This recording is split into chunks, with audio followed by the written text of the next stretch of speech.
লগতে আজিৰ এই যি মহান অনুষ্ঠান, আজি আমাৰ এই প্ৰয়াত গোকুল শৰ্মা সোঁৱৰণী মঞ্চ, এই মঞ্চখন আনুষ্ঠানিকভাৱে শুভ উদ্বোধন কৰাৰ বাবে আমি আমন্ত্ৰণ কৰি আনিছোঁ সন্ধিয়া হৰদত্ত বীৰদত্ত হাইস্কুলৰ শিক্ষক মুকেশ লহকৰদেৱক। তেখেতক আমি উদযাপন সমিতিৰ তৰফৰ পৰা এখনি ফুলাম গামোচাৰে সম্বৰ্ধনা জনাব বিচাৰিছোঁ আৰু সম্বৰ্ধনা জনাব আমাৰ উদযাপন সমিতিৰ সদস্য শামছুলকে।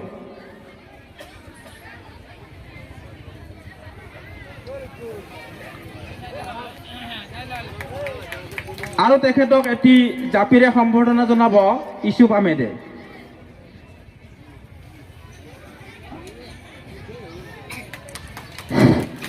এইবাৰ আমি সম্বৰ্ধনা জনাব বিচাৰিছোঁ আমাৰ প্ৰয়াত গোকুল শৰ্মাৰ সহধৰ্মিনী লিপিকা দেৱী। তেখেতক সম্বৰ্ধনা জনাব আমাৰ সাংস্কৃতিক বিভাগৰ সভাপতি কুমুদ দাসে।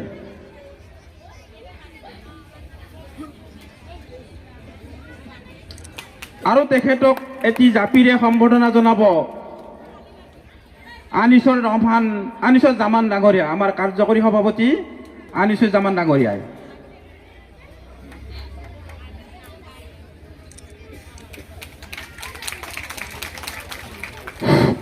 এইবাৰ আমি সম্বৰ্ধনা জনাব বিচাৰিছোঁ আমাৰ প্ৰয়াত গোকুল শৰ্মাৰ ল'ৰা অংশুমান শৰ্মা আমাৰ মাজত উপস্থিত আছে। আমাৰ সৌভাগ্যৰ বিষয়, তেখেত নহ'লেও তেখেতৰ ল'ৰাটো কহিলেও আমি পাইছোঁ আমাৰ এই শুভক্ষণত। গতিকে তেওঁকো আমি ধন্যবাদ জনাইছোঁ। সৰু ল'ৰা তেখেতৰ আশু আৰোগ্য কামনা কৰিছোঁ, ভৱিষ্যত তেখেতৰ উজ্জ্বল কামনা কৰিছোঁ। তেখেতকো আমি উদযাপন সমিতিৰ তৰফৰ পৰা এখনি ফুলাম গামোচাৰে আদৰণি জনাম, সৰু যিহেতু বাচ্চা। গতিকে তেখেতকো আদৰণি জনাব আমাৰ উদযাপন সমিতিৰ সক্ৰিয় সদস্য আখতাৰ আলীয়ে।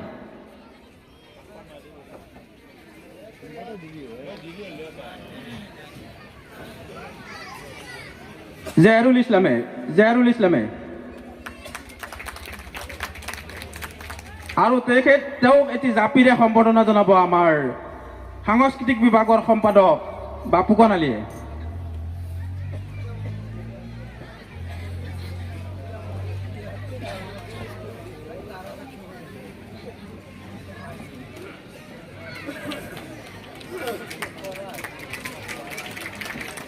এইবাৰ আমি সম্বৰ্ধনা জনাব বিচাৰিছোঁ আমাৰ কমলপুৰ সমষ্টিৰ বিধায়ক দিগন্ত কলিতাদেৱ। তেখেতক আমি আমাৰ যি লিপিকা শৰ্মা প্ৰয়াত গোকুল শৰ্মাৰ সহধৰ্মিনী, তেখেতৰ ঘৰতে তেখেতৰ কাৰ্যালয় আছে। তেখেতৰ ঘৰত আমি গৈ তেখেতৰ লগত বহুত কথা পাতিছিলোঁ, ভাল লাগিছিলে তেখেতৰ ঘৰত গৈ। আৰু তেখেতে আমাক পৰামৰ্শ দিছিল যে আমাৰ বিধায়ক দিগন্ত কলিতা আমাৰ ইয়াত আহি থাকে, খুব সঘনাই ইয়াত কাৰ্যালয় আছে। গতিকে তেখেতকো আমি এই অনুষ্ঠানটোত নিমন্ত্ৰণ জনাব লাগে।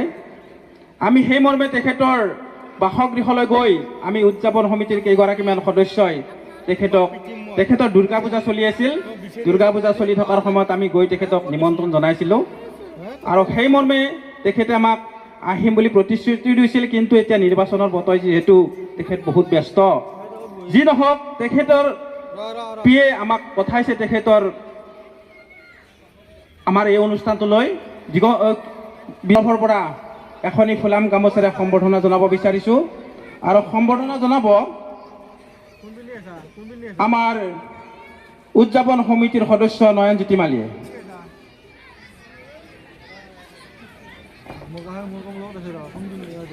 আৰু তেখেতক এটি জাপিৰে সম্বৰ্ধনা জনাব আমাৰ উদযাপন সমিতিৰ সদস্য আখতাৰ আলীয়ে।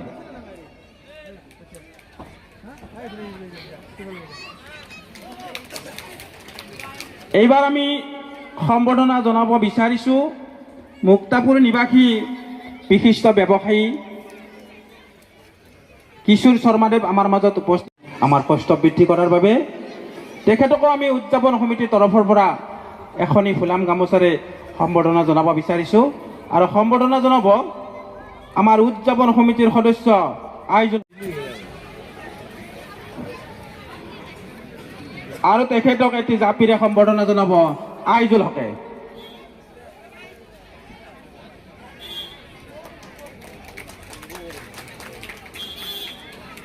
উদ্বোধন কৰাৰ বাবে উদ্বোধক মহোদয়ক মই আহ্বান জনাইছোঁ।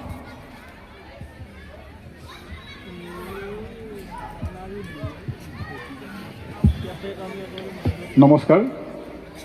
পৰম শ্ৰদ্ধাৰ সন্ধিয়া ঘুলিপাৰ প্ৰাথমিক বিদ্যালয়ৰ সোণালী জয়ন্তী মহোৎসৱৰ সন্মানীয় সভাপতি মহোদয়, সন্মানীয় কাৰ্যকৰী সভাপতি সমন্বিতে সমূহ কমিটিৰ কৰ্মকৰ্তাগণ, আমাৰ আজিৰ এই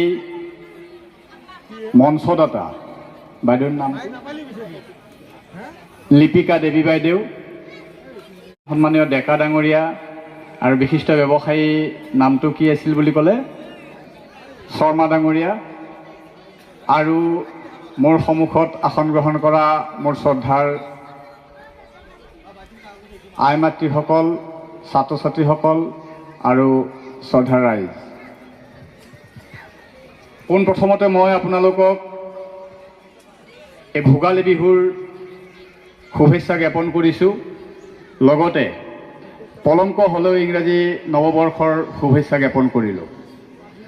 আচলতে মই ঘৰত ব্যস্ত আছিলোঁ কিবা এটা কামত, হঠাৎ ময়ো ইয়াৰ উপসভাপতিত ৰাখিছে মোকো, মই হঠাৎ যেতিয়া ফোনটো গ'ল আনিছুৰ ৰহমান কাৰ্যকৰী সভাপতি ডাঙৰীয়াই ফোন কৰিলে যে আমাৰ মঞ্চ উদ্বোধক সন্মানীয় নৱদ্বীপ কলিতা ডাঙৰীয়া, অসম ঔদ্যোগিক উন্নয়ন নিগমৰ উপাধ্যক্ষ, তেখেত অহাৰ কথা আছিল। যিহেতু তেখেতসকল ব্যস্ত, ইলেকশ্যনৰ বতৰ, বিভিন্ন কামত ব্যস্ত, তেখেত আহিব নোৱাৰে বুলি জনালে। গতিকে মই আহিব লাগে, আহি মঞ্চ মুকলি কৰিব, মোৰ ডাঙৰ কাম এটা আহিল। মই বোলো মই ব্যস্ত আছোঁ নহয়, আপুনি আহক, কিবা অলপমান কৰি মঞ্চ মুকলি কৰি থৈ যাব লাগে। তেতিয়া মোৰ লগত আমাৰ জিতু আছিল, জিতু শৰ্মা, তেওঁক ক'লে ব'লা ঘুলিপাৰৰ অনুষ্ঠানত মই যাবও পৰা নাই, আমাৰ স্থানৰ অনুষ্ঠান আছিল, আপোনালোকে গম পায়, ঘুলিপাৰৰ মানুহে গম পায়, ৩ মাঘত আমাৰ স্থানৰ অনুষ্ঠান হয়।